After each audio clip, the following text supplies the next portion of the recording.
Hello everyone, मैं हूं CMSS पानी। आज हम डिस्कस करेंगे interest on delayed payment of tax in GST.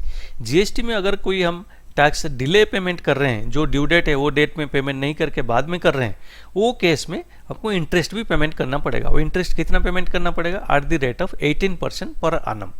तो वो जो किसका ऊपर हमको 18% पर annum पेमेंट करना है? Unpaid tax amount. जो टैक्स अमाउंट है हमारा, जो अमाउंट अनपेड है, सपोज हमारा टैक्स पेबल 5 लाख था, अगर हम उसमें 2 लाख पेमेंट कर दिए तो बैलेंस जो अमाउंट रहेगा अनपेड टैक्स अमाउंट, उसका ऊपर हमको इंटरेस्ट देना है। अगर हम कुछ पेमेंट नहीं किए तो टोटल टैक्स अमाउंट जितना भी हमारा पेमेंट करना था उसका ऊपर हमको इंटरेस्ट देना पड़ेगा एट द रेट ऑफ 18% पर annum। कितना दिन के लिए देना पड़ेगा?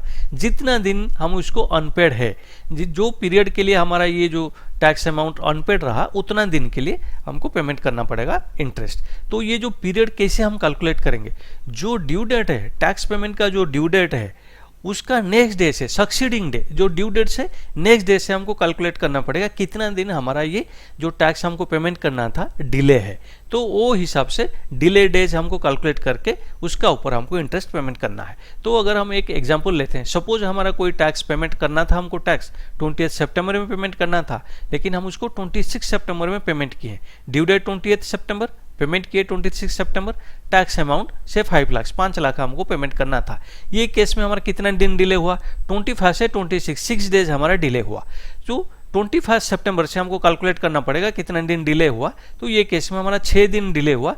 तो 6 दिन का डिले जो हुआ उसका ऊपर इंटरेस्ट देना पड़ेगा। किसका ऊपर देना है? 5 लाख। हम बिल्कुल ही टैक्स पेमेंट नहीं किए, टोटल अमाउंट 5 लाख था, पेमेंट टैक्स पेमेंट करना था, हम उसके लिए उसमें कोई पेमेंट नहीं किए, तो 5 लाख का ऊपर अनपेड टैक्स अमाउंट 5 लाख हो गया। 5 लाख का ऊपर 6 दिन के लिए 18% पर annum हमको कैलकुलेट करके इंटरेस्ट पेमेंट करना है। हम कैसे कैलकुलेट करेंगे? और ये एक एग्जांपल लेते हैं। सपोज GSTR 3 भी हमको अगस्त का GSTR 3 भी हमको फाइल करना था, उसका ड्यू डेट है 28 सितंबर। हम एक्चुअली उसको जो टैक्स पेमेंट किए 26 सितंबर में हम उसको पेमेंट किए। तो ये केस में हम इंटरेस्ट कैसे कैलकुलेट करेंगे? हमारा से आउटवर्ड टैक्स लायबिलिटी 5 लाख था, CGST का, SGST का आउटवर्ड टैक्स लायबिलिटी 5 लाख था, ITC हमारा पास CGST का 2 लाख था, SGST का 2 लाख था। तो हम जब पेमेंट करेंगे टैक्स, हम ये ITC उसको एडजस्ट करके बैलेंस जो अमाउंट आएगा वो ही हम टैक्स अमाउंट हमको पेमेंट करना है। तो ये केस में हमारा CGST कितना पेमेंट करना है? 5 लाख। आउटवर्ड टैक्स लायबिलिटी था 5 लाख, ITC हमारा पास है 2 लाख, उसको एडजस्ट करके 3 लाख CGST पेमेंट करना है, SGST 3 लाख पेमेंट करना है। लेकिन हम ये जो पेमेंट नहीं किए, हम 26 सितंबर में पेमेंट किए, 6 दिन का डिले हुआ। तो अगर हम इंटरेस्ट कैसे कैलकुलेट करेंगे? 3 लाख, इधर अनपेड टैक्स कितना हो गया? 3 लाख। जो 3 लाख इंटू 18%, जो हमारा टैक्स रेट है 18%, 3 lakh into 18% into 6 divided by 365 क्योंकि 18% पर annum है, तो हमको ऐसे कैलकुलेट करना पड़ेगा 3 lakh into 18% divided by 365 into 6। तो ये फॉर्मूला में हमको कैलकुलेट करने से इंटरेस्ट आएगा 887.67। इसको हमको राउंड अप करना पड़ेगा GST का नियम का हिसाब से। तो ये राउंड अप करने से 888 हो जाता है। तो हमको इंटरेस्ट पेमेंट करना पड़ेगा CGST के लिए 888, SGST के लिए भी 888 हमको पेमेंट करना पड़ेगा इंटरेस्ट। ये ऐसे ही हमको कैलकुलेट करना पड़ेगा।